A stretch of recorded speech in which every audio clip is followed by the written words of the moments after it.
Basic cosmetology. आज की चर्चा का विषय बालों का विज्ञान, बालों की सामान्य समस्याएं, हेयर कटिंग, बाल संरचना। परिभाषा। बाल त्वचा का एक अपना अंग है। यह मानव शरीर की खोपड़ी के धागे जैसा होता है।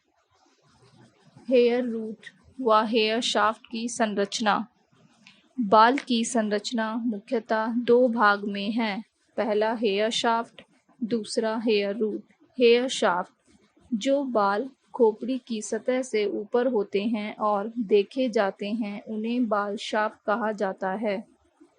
हेयर रूट बाल का वह भाग जो त्वचा के नीचे या भीतर होता है, उसे बालों की जड़ कहा जाता है। बालों की जड़ के साथ विभिन्न संरचनाएं जुड़ी हुई हैं।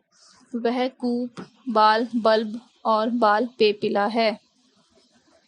बालों की जड़ से जुड़ी संरचनाएं: hair follicle, hair bulb, hair papilla, arrector pili, muscles, sebaceous, तेलीय ग्रंथि या वसा ग्रंथि। फॉलिकल टेस्ट ट्यूब के समान आकृति होती है। ये त्वचा व खोपड़ी के अंदर होता है। बाल की जड़ से यह जुड़ी होती है। प्रत्येक बाल का अलग अलग फॉलिकल होता है। फॉलिकल त्वचा के अंदर किस स्थिति में स्थित है, उससे यह निश्चित होता है कि बाल सीधे होंगे। यह बालों की जड़ का सबसे निचला हिस्सा होता है, जो बल्ब के आकार का होता है। ये कोन के आकार का होता है, जो हेयर बल्ब से जुड़ा होता है। हेयर पेपिला रक्त वाहिकाओं से जुड़ा होता है, जिससे बालों को पोषण प्राप्त होता है। इसी भाग में बाल की उत्पत्ति व विकास होता है। अगर किसी कारण से पेपिला नष्ट हो जाए तो उस स्थान पर कभी नए बाल की उत्पत्ति संभव नहीं होती है। ये अनैच्छिक मांसपेशी होती हैं जो हेयर फॉलिकल्स से जुड़ी होती हैं, जो ठंड या डर के कारण सिकुड़ जाती है और जिससे बाल खड़े हो जाते हैं। यह ग्रंथि हेयर फॉलिकल में खुलती है, जो सीबम को स्रावित करती है, जिसमें बाल व त्वचा कोमल, मुलायम व चमकदार बनते हैं। Layer of hair shaft: cuticle, cortex, medulla. Cuticle ये बाल की सबसे बाहरी परत होती है, जो मृत कोशों से बनी होती है। इसकी रचना फिश स्केल्स जैसी होती है और इस परत को छल्ली के रूप में जाना जाता है। कोर्टेक्स बालों की मध्य परत होती है। इसका कार्य मेलनिन का निर्माण करके बालों को रंग प्रदान करना है। इससे बाल मजबूत व लचीला बनता है। मेडुला बालों की तीसरी परत है। यह एक जालीदार परत होती है। यह क्यूटिकल तथा कोर्टेक्स को पोषण प्रदान करती है।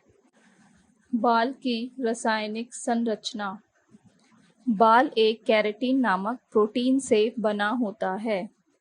बाल की औसत रचना: carbon 50.65%, hydrogen 6.36%, nitrogen 17.14%, sulphur 5.0%, oxygen 20.85%।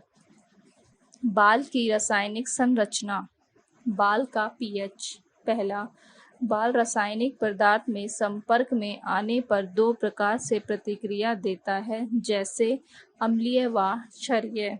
दूसरा, लिटमस पेपर की सहायता से दोनों प्रकार की रासायनिक प्रतिक्रिया का परीक्षण किया जा सकता है।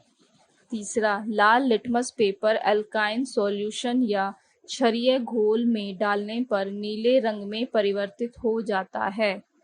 इसके विपरीत, नीले रंग के लिटमस पेपर को अम्लीय घोल एसिडिक सॉल्यूशन में डालने पर लाल रंग में परिवर्तित हो जाता है। पीएच स्केल: पहला, पीएच का तात्पर्य पोटेंशियल ऑफ हाइड्रोजन है। मतलब हाइड्रोजन आयन की क्षमता। दूसरा, पीएच स्केल एक ऐसा यंत्र है जिसके द्वारा हाइड्रोजन आयन की सांद्रता मापी जा सकती है, जिससे तत्व के अम्लीय और क्षारीय होने का पता चलता है। तीसरा, पीएच स्केल का मान 0 से 14 तक होता है। 7 न्यूट्रल होते हैं, 7 से नीचे अम्लीय होता है व पीएच स्केल पर 7 से 0 तक घटने के साथ अम्ल की शक्ति बढ़ती है। चौथा, 7 से अधिक क्षारीय होते हैं व पीएच स्केल पर 7 से 14 तक बढ़ने के साथ क्षार की क्षमता बढ़ती है। बाल का विकास चक्र। एनाजन फेज नए बाल का उगना व बढ़ना। कैटाजन फेज बाल का बढ़ना। टेलोजन फेज बाल की वृद्धि। बाल के प्रकार। सामान्य बाल। पहला, सामान्य बाल ऐसे व्यक्ति के बाल सामान्य बालों की श्रेणी में आते हैं जिनकी तेलीय ग्रंथि सीबम सामान्य मात्रा में स्रावित करती है। सामान्य बालों को मध्यम लंबाई में रखना चाहिए। शुष्क बाल। जिन व्यक्तियों के बालों में तेलीय ग्रंथि कम मात्रा में सीबम स्रावित करती है, ऐसे बाल शुष्क बालों की श्रेणी में आते हैं। ड्राई हेयर वाले व्यक्ति की बालों की लंबाई छोटी रखनी चाहिए, जिससे बाल को नुकसान से बचाया जा सके। तेलीय बाल। जिन व्यक्तियों के बालों में तेलीय ग्रंथि अधिक मात्रा में तेल स्रावित करती है, ऐसे बाल तेलीय बालों की श्रेणी में आते हैं। तेलीय बालों की लंबाई अधिक रखनी चाहिए, जिससे स्कैल्प को सीबोरिक कंडीशन से बचाया जा सके।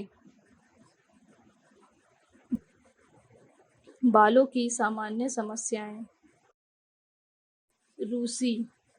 तेलीय रूसी। इस अवस्था को तेलीय रूसी के नाम से जाना जाता है व इसे वैक्सी डैंड्रफ भी कहते हैं। इस अवस्था में बालों व सिर पर खुजली हो सकती है। तेलीय रूसी की समस्त परेशानी को ठीक करने के लिए भोजन, जिंक व विटामिन को सम्मिलित करना चाहिए व साथ ही पार्लर में हाई फ्रिक्वेंसी ट्रीटमेंट देना चाहिए व बालों में एंटी डैंड्रफ शैम्पू का प्रयोग नियमित रूप से करना चाहिए। शुष्क रूसी। इस अवस्था में बालों व सिर पर छोटे छोटे सफ़ेद कण दिखाई देते हैं व ये कण लगातार रहते हैं। इस अवस्था में यह कम रक्त संचार व अस्वच्छता के कारण होता है। बाल गिरना। Alopecia areata. वृद्धावस्था में बालों का झड़ना। Alopecia premature. कम आयु युवस्थान में ही बालों का झड़ना। Alopecia areata. इस कंडीशन में बाल पेच के रूप में गिरते हैं। ये पेच मटर के दाने से लेकर कई इंच व्यास में हो सकते हैं। दो मुँहे बाल विभाजन समाप्त। दो मुँहे बालों का तकनीकी नाम ट्राइकोमोनोसिस है। इस अवस्था में बाल अपनी लेंथ के बीच से आसानी से टूट जाते हैं और बालों का अंतिम एक से अधिक भाग में विभाजित हो जाते हैं, जो एक ब्रश के समान रेसे निकले हुए से दिखते हैं। इस अवस्था में हेयर क्रीम का प्रयोग लाभदायक सिद्ध होता है। बालों में जुओं की समस्या। ये एक संक्रमित अवस्था है जो सिर में जुओं से होती है।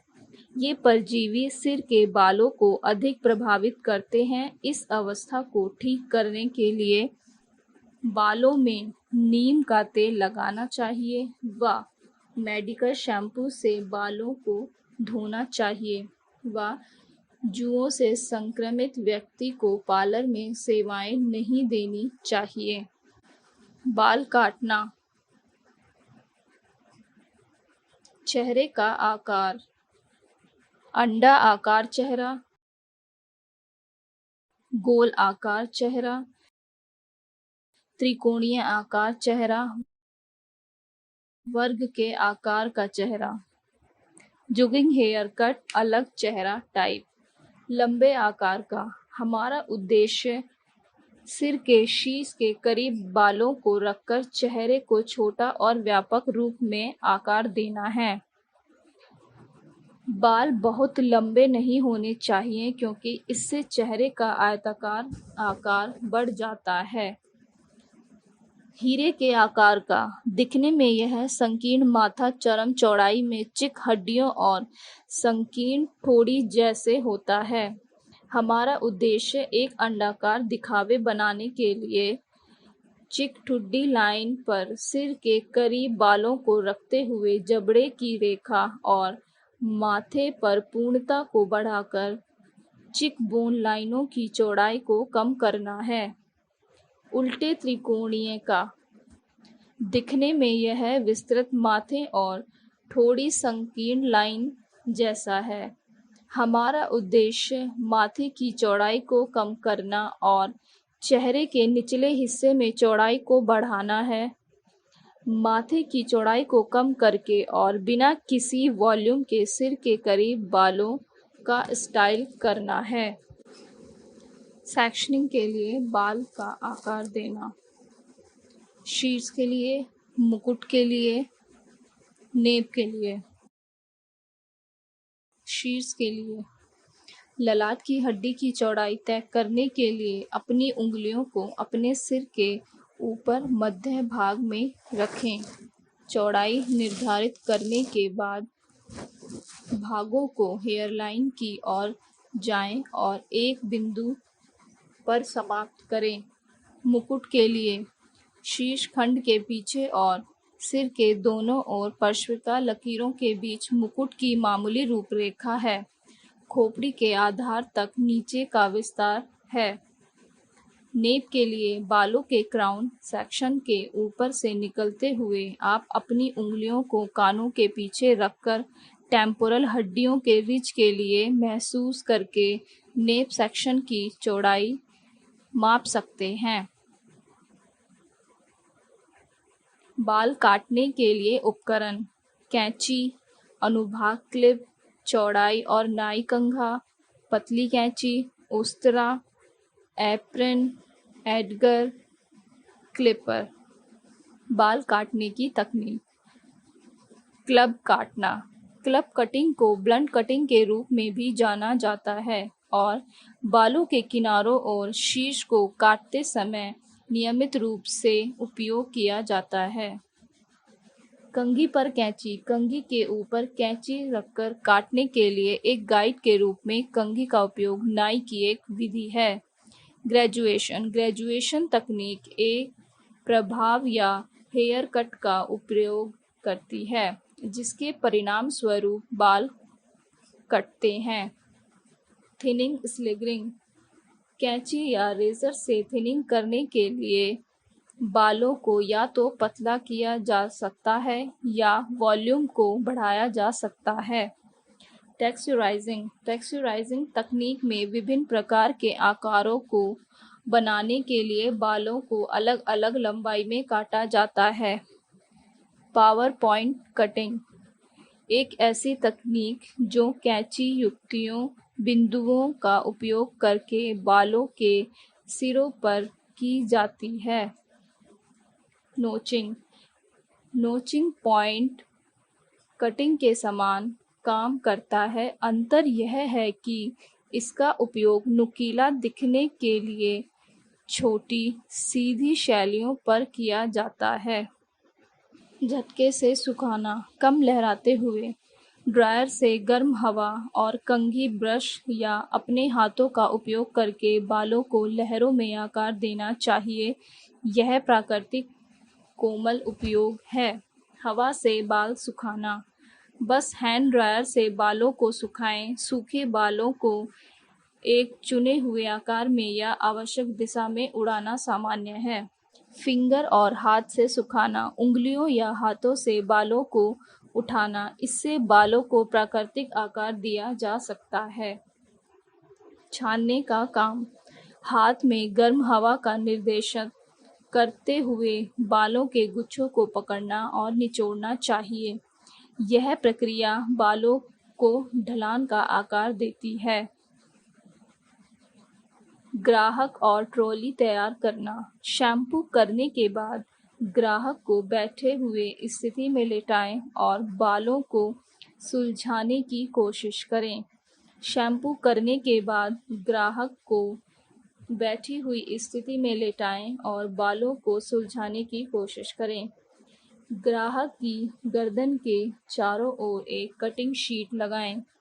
ट्रॉली में सभी आवश्यक उपकरण और सामग्री की व्यवस्था करें। ब्लो ड्रायर सावधानियां, ब्लो ड्रायर को कभी भी एक जगह पर ज़्यादा देर तक ना रखें। इसे खोपड़ी से बालों के छोर की दिशा में रखें। हमेशा खोपड़ी की जलन से बचाने के लिए क्लाइंट की स्कैल्प को गर्म हवा से दूर रखें। हमेशा खोपड़ी की जलन से बचाने के लिए क्लाइंट स्कैल्प से गर्म हवा को निर्देशित करें। ब्लो ड्राई हवा करते समय याद रखने वाली एक और बात यह है कि नीचे की ओर की गति में ब्लो ड्राई करना चाहिए। गर्मी के कारण नुकसान की संभावना के रूप में ही स्थान में बहुत लंबे समय तक ब्लो ड्रायर को ना रखें। ब्लो ड्रायर को इधर-उधर घुमाते रहें। सप्ताह 3 के असाइनमेंट के साथ आगे बढ़ते हैं।